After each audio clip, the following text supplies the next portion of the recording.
Hello everyone. Now, this is one Western Digital SMR hard drive and it's SpyglassII. The PCB number is 83041. Okay.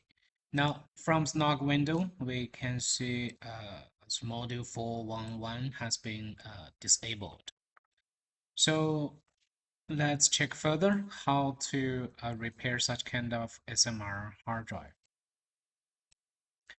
Firstly, we need to find out what has been done on this pension drive. We can check the modules.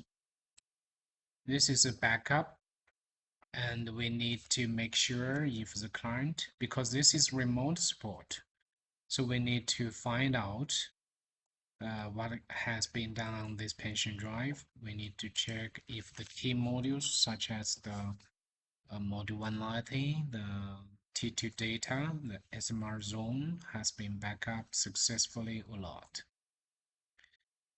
Okay, so from this folder, the firmware backup folder, we can see all the modules have been read successfully, and we can check the ROM.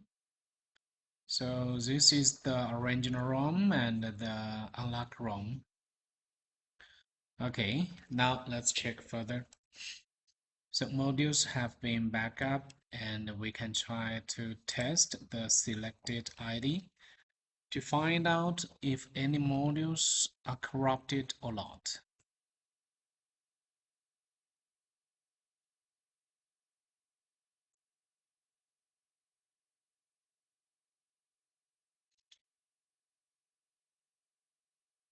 So from the current test, we can see the key modules are in a good status. So we can check the software is now testing the module 190. And sometimes it has the checksum error. So we can recheck the module. We can generate new checksum and check the module again and then write. Well, this is some kind of basic operation to fix the module 190 checksum issue.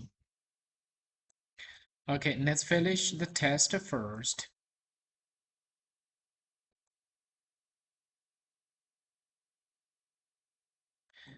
After this module test, and we can try to stop manually. Okay, and because other modules are not important, so we don't need to test them all. And we can see the module 190, it has the checksum issue.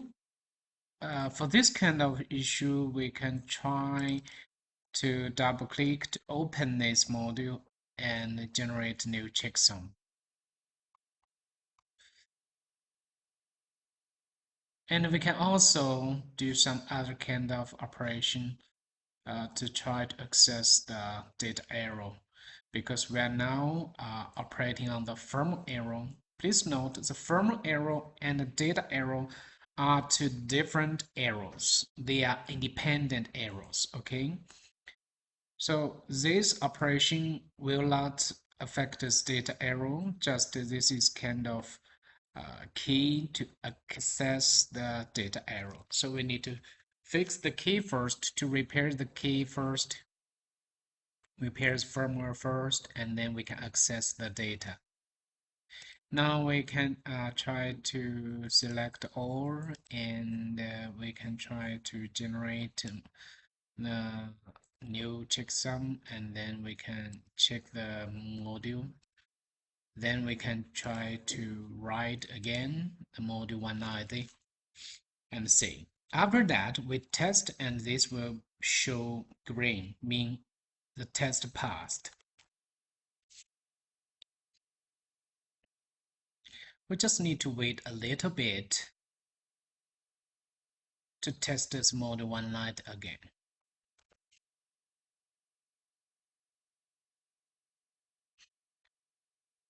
Because when we are trying to access the data arrow and the data arrow shows invalid data, And at this time, we can try to use the DFL DDP data recovery software to uh, test the module 190 further to see if the nodes content in module 190 to see if they are valid or not. Or sometimes there may be some overlapped nodes or some wrong nodes. So we need to repair module 190 and check further. Right now, this is just some kind of simple repair for module 190 to repair the checksum issue. After this one, we need to repair this one further. Then we can enable the module 411 to see if the data error is accessible. Because right now, we can see we are using SATA compatible PCB. It's 83022. And sometimes for the SMR drives, if we wish to get drive fixed, get this data accessed properly, and we need to use the original USB PCB for data decryption.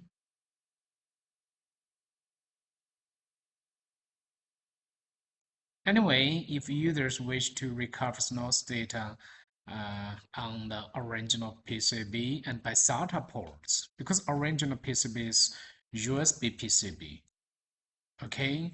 So we need to use some USB to SATA PCB to install on the USB PCB. Well, let's come back to the firmware repair. And we can try to use one function here, edit HDD ID, and we can use the ABA mode to access the firmware error and the security. Here we can try to disable this one to make the drive work faster. And for the data issue, we can try to see the module here, and it's okay. We can try to use some common repair functions like the unlock smartware and say, well, let's try.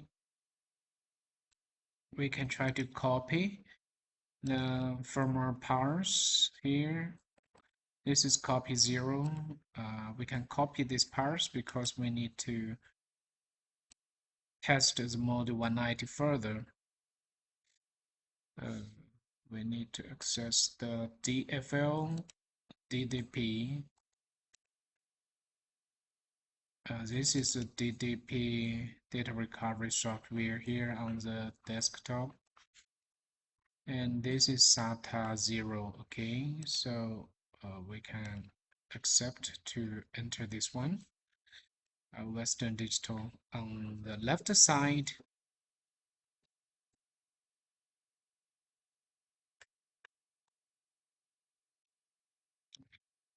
Okay. Repair 190 intelligent mode, and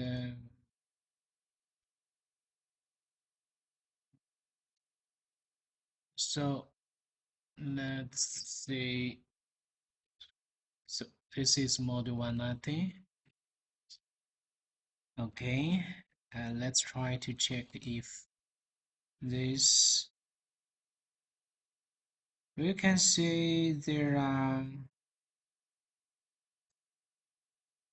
This is the valid data. It's about 449 GB.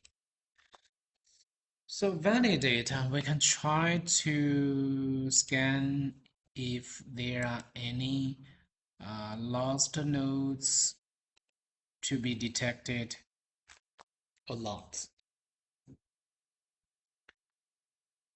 And after this one, we can try to automatic repair and say if the So this one is the same. After the repair, the validated is still 449 GB. So this means the model 190 is okay. No need to repair further. Now we can go back to the DFLWD for firmware repair. So we need to click the power icon to switch back to the firmware repair software. Because we have just to try to repair the firmware modules, and also we test this module 190, we fix the checksum issue, and also the relocation issue, and also the smartware, some possible data encryption issue. And then we check the module 190 further by the DDP data recovery software here. So we have done all the possible repair. So after this one, we can go to the ROM operations here. There's one menu called Enable 411. In Snog window, we can see it's setting success. Okay, so we need to use the firmware restart to restore the firmware error from the 411 unlocked status. Now let's say if we can access the firmware error normally. Now we can see the drive ID has been detected properly with correct capacity.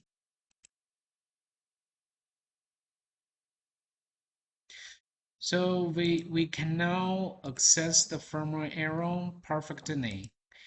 Now we just need to go to the hex to check the data error to say if the data error can be accessed properly or not. LBA, this is LBA 0. So we can see it still shows read error. And sometimes this is the encryption issue. We can try to check more LBA and see.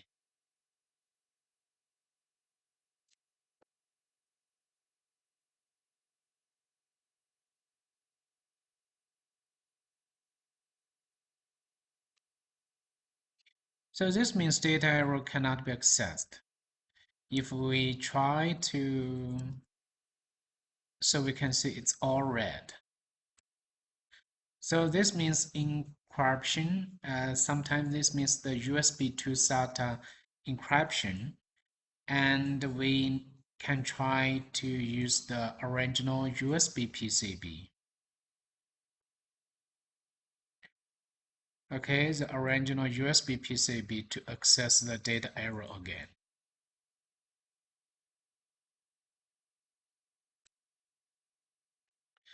Well, this is the step to fix the Western Digital Spyglass hard drives.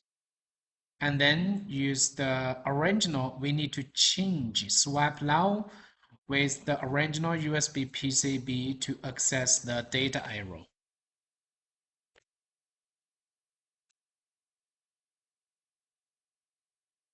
Okay, the firmware error is okay now.